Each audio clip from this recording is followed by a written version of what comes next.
Bapak Ibu yang dikasihi Tuhan, kita bertemu kembali dalam renungan yang disampaikan oleh Gereja Kristen Jalan Pagi. Kita akan mendengarkan firman Tuhan, tapi sebelum mendengarkan firman Tuhan, mari kita berdoa. Bapa yang bertata di surga yang mulia, kami mengucap syukur Engkau terus memelihara hidup kami. Pada saat ini kami akan mendengarkan firman Tuhan. Sekiranya Roh Kudus membuka hati kami masing-masing, supaya kami bisa mengerti dan memahami apa yang Kau mau. Di dalam nama Yesus Kristus kami berdoa dan mengucap syukur. Haleluya. Amin.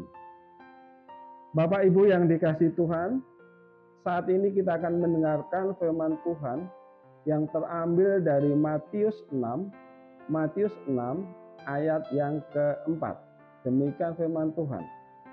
Hendaklah sedekahmu diberikan dengan tersembunyi, maka Bapamu yang melihat yang tersembunyi akan membalasnya kepadamu. Demikianlah firman Tuhan. Yang berbahagia buat kita semua yang mau mendengarkan firman Tuhan dan melaksanakan dalam kehidupan sehari-hari. Haleluya. Amin. Bapak Ibu yang dikasihi Tuhan, jikalau kita coba mencermati atau kita membaca mata gereja yang disampaikan melalui grup WA yang setiap Sabtu sore di-share di grup WA blog masing-masing, atau kalau hari Minggu kita menerima mata gereja selembar kertas, cobalah kita perhatikan di poin persembahan. Seringkali atau biasa tertulis di poin persembahan tersebut, persembahan dari seorang atau seseorang warga blog sebesar sekian. Tidak pernah menyebutkan persembahan dari Bapak A, persembahan dari Bapak B, hanya disebut adalah seseorang. Atau seringkali kita perhatikan ada yang tertulis NN atau no name, tanpa nama. Jumlah persembahan yang diberikan sangat variasi. Ada yang puluhan ribu, ada yang ratusan ribu, bahkan sampai ada yang jutaan, bahkan ada yang sampai 100 juta. Pernah suatu kali ada persembahan NN dalam jumlah yang cukup besar. Banyak warga yang bertanya-tanya, siapakah ya yang mengikhlaskan memberikan persembahan sebesar itu? Kok pakai NN? Ya, mungkin saja sampai sekarang hanya sedikit yang mengetahui NN tersebut siapa. Ketika warga jemaat mempersembahkan dengan sumber NN, tidak menyebutkan namanya, mungkin beliau ini tidak membutuhkan ucapan terima kasih. Ucapan terima kasih dari majelis gereja ataupun warga gereja, ya sebagai wujud rasa tanggung jawab gereja kepada yang menulis persembahan. Mereka tidak membutuhkan itu.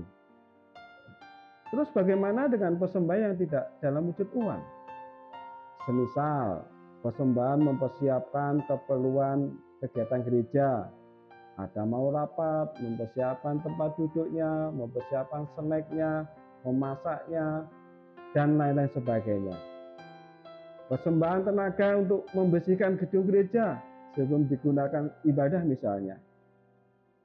Persembahan ini dikategorikan tidak kelihatan, tidak tersembunyi, tidak banyak orang tahu.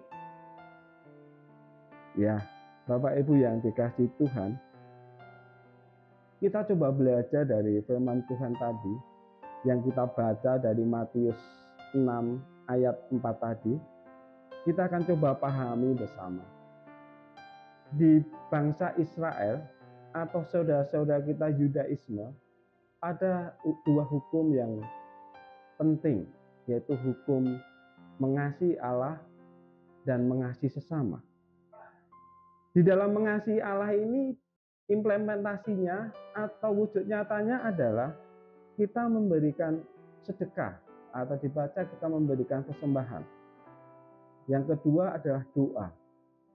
Yang ketiga adalah puasa. Ini merupakan wujud penyataan wujud dari kita mengasihi Tuhan, yaitu dengan memberi persembahan, berdoa, dan puasa. Karena itu wujud mengasihi kita pada Allah, mengasihi kita pada Tuhan, sehingga ini bersifat pribadi, bersifat privat antara manusia, antara pribadi lepas pribadi dengan Tuhannya. Sehingga ini boleh dikatakan sesuatu yang rahasia, tidak perlu diwartakan, tidak perlu diumumkan, tetapi ini berjalan terus-menerus, berjalan sedemikian rupa. Nah, apa hubungannya dengan persembahan tadi? Karena persembahan merupakan salah satu wujud akan kita mengasihi Tuhan, maka harus kita lakukan juga dengan yang tersembunyi. Tidak perlu diumum-umumkan barangkali, tidak perlu diworok-worokan barangkali. Ada firman yang sedemikian. Tetapi jika engkau memberi sedekah, janganlah diketahui tangan kirimu apa yang diperbuat tangan kananmu. Bapak Ibu yang dikasihi Tuhan, gereja mencoba belajar dan gereja mencoba melatih bagi kita semua bagaimana kita harus menghayati dan menerapkan ayat ini dalam kehidupan kita sehari-hari, terkhusus dalam hal memberikan persembahan dengan cara yang tidak perlu mewartakan nama-nama yang memberikan persembahan, meskipun majelis gereja tahu siapa yang mempersembahkan dan berapa jumlahnya. Nah, majelis gereja juga mengucapkan terima kasih, memberi ucapan terima kasih kepada yang memberi persembahan sebagai wujud pertanggungjawaban. Bapak Ibu yang dikasihi Tuhan, karena memberi persembahan itu berkaitan erat dengan mengasihi Tuhan yang sifatnya pribadi. Marilah kita bersama-sama, marilah kita belajar bersama-sama supaya kita dapat melakukan, memberikan persembahan dengan tersembunyi ini. Sehingga di sini boleh diartikan persembahan yang kita kumpulkan tidak hanya sekedar untuk memenuhi, mencukupi kebutuhan gereja, tetapi itu satu wujud kita mengasihi Tuhan. Karena wujud kita mengasihi Tuhan, maka kita harus betul-betul lakukan dengan tersembunyi. Tetapi jika engkau memberi sedekah, janganlah diketahui tangan kirimu apa yang diperbuat tangan kananmu. Bapak Ibu, mari kita belajar bersama-sama. Biarlah kita mengerjakan sebaik-baiknya. Selamat belajar bersama-sama. Tuhan memberkati kita. Mari kita berdoa. Terima kasih Tuhan, Engkau telah memberikan firman-Mu. Ajarlah pada kami supaya kami dapat memberikan persembahan kami dengan baik dan benar. Mungkin tidak perlu kami wartakan, mungkin tidak perlu kami umumkan, mungkin tidak perlu kami borok-borokan persembahan kami, tapi itu sebagai wujud cinta kami kepada Tuhan. Terima kasih, Engkau sendirian menolong kami satu persatu. Di dalam nama Yesus Kristus kami berdoa dan mengucap syukur. Haleluya. Amin.